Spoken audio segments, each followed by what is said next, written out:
नरेंद्र मोदी 2014 में देश के प्रधानमंत्री बनते हैं। पिछले 8 साल में देश के नक्शे में मोदी ब्रांड के दम पर ही बीजेपी ने भगवा लहराया। देश के राजनीतिक नक्शे में जरा मोदी मैजिक को आप यहां पर देखिए। सबसे पहले हम आपको लिए चलते हैं 2014 केंद्र में मोदी सरकार उस समय बनी। उस समय सिर्फ यहां पर हम आपको बताएं कि 7 राज्यों में बीजेपी और उसके सहयोगी दलों की सरकारें थी, जबकि 14 राज्यों में कांग्रेस की सरकार थी। इसके बाद थोड़ा सा पीछे आइए, 2015 से 2017 के बीच उत्तर प्रदेश, उत्तराखंड, गुजरात, हिमाचल समेत कई राज्यों में बीजेपी ने अकेले या अपने सहयोगी दलों के साथ मिलकर सरकार बनाई।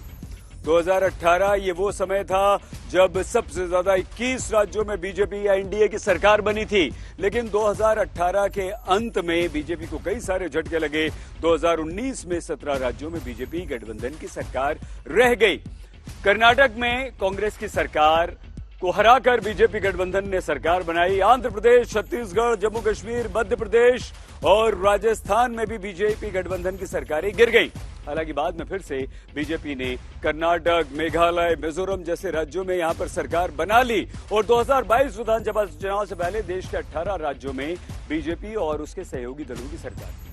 अब हम आपको बताएं कि यहां पर विशेष बात यह थी कि नॉर्थ ईस्ट के सभी राज्यों में, ये देखिए यहां पर बीजेपी गठबंधन की सरकारें थी और अब 5 राज्यों के चुनावी परिणाम आने के बाद भी बीजेपी के इस राजनीतिक नक्शे में कोई बदलाव नहीं आया, क्योंकि बीजेपी ने अपने सभी 4 गढ़ यहां पर दोबारा से जीत लिए और एक बार फिर से अपना परचम लहराया। बीजेपी अभी भारत के 44% क्षेत्रफल और 49% आबादी पर अपनी पार्टी के तहत शासन कर रही है। क्या ये इसलिए संभव हो पाता है क्योंकि नरेंद्र मोदी बीजेपी के सबसे बड़े स्टार प्रचारक हैं।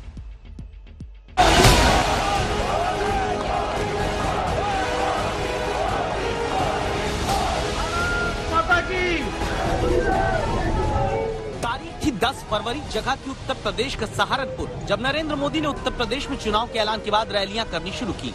जनता का प्रेम तभी सड़क के चारों तरफ स्वागत करते दिखा।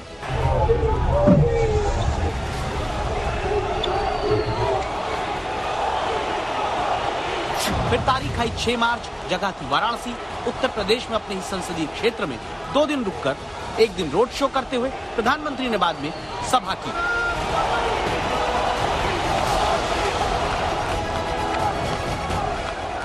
हर चुनाव की तरह इस बार भी बीजेपी के लिए स्टार प्रचारक नंबर 1 नरेंद्र मोदी है।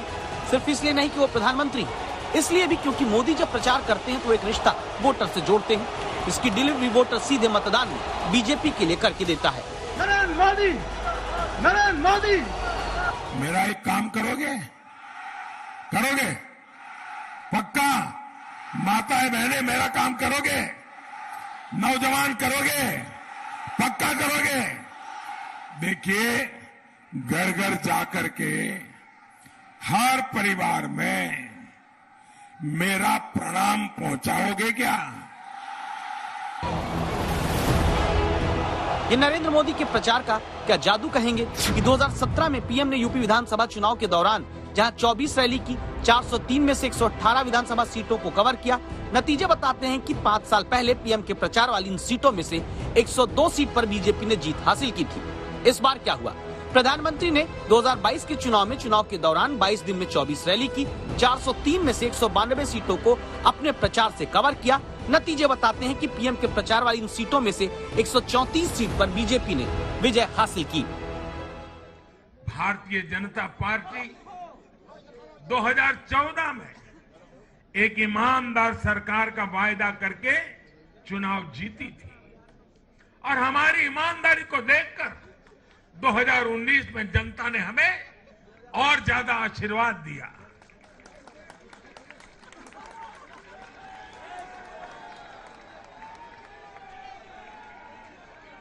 और देश हमसे अपेक्षा करता है कि मोदी जी, आपकी सरकार सिर्फ प्रामाणिक रहे इतना इनफ नहीं है।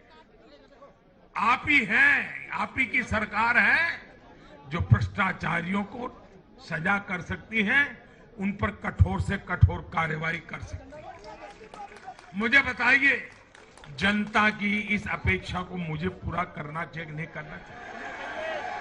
जनता की आशा आकांक्षा के लिए सरकार ने जिम्मेवार व्यवहार करना चाहिए कि नहीं करना चाहिए। चरण दर चरण रैलियों को प्रधानमंत्री के उत्तर प्रदेश में देखा जाए तो करीब 22 दिन के प्रचार में नरेंद्र मोदी ने 16,836 किलोमीटर का सफर उत्तर प्रदेश में किया है। इसे अगर 7 चरणों में सीटों के आधार पर विजय की डिलीवरी के रूप में देखें, पहले चरण में 7 सभाएं नरेंद्र मोदी ने की, 48 सीटों पर प्रभाव उन सभाओं का रहा और इसी चरण में 58 में से बीजेपी ने 46 सीट जीती। दूसरे चरण में प्रधानमंत्री की 3 रैली हुई, 25 सीटें उन्होंने कवर की। इस फेज की कुल 55 में से बीजेपी ने 27 सीटें जीती। तीसरे चरण में पीएम की 3 रैली हुई, 25 सीटों तक उनका प्रभाव रहा। तीसरे चरण की कुल 59 में से बीजेपी ने 44 सीट जीत ली। चौथे चरण में 2 सभाएं प्रधानमंत्री की हुई, 29 सीटों को कवर किया। इस फेज की 59 में से 49 सीट बीजेपी ने हासिल की।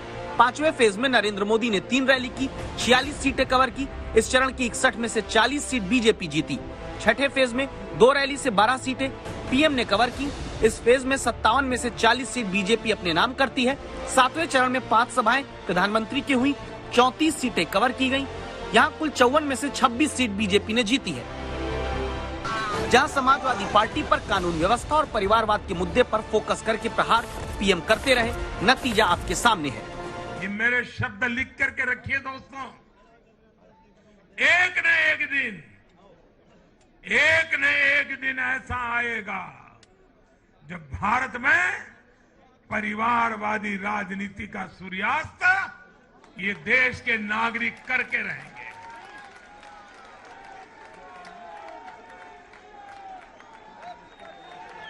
इस चुनाव में देश के मतदाताओं ने अपनी सूझबूझ का परिचय दिखाते हुए ये क्या होने वाला है इसका इशारा कर दिया है। प्रधानमंत्री की रैलियां बताते हैं कि सबसे ज्यादा समाजवादी पार्टी के गढ़ में ही हुई और यूपी के चुनाव में पहले 5 चरण की सीटों पर ही बीजेपी ने बहुमत हासिल कर लिया। आज तक ब्यूरो।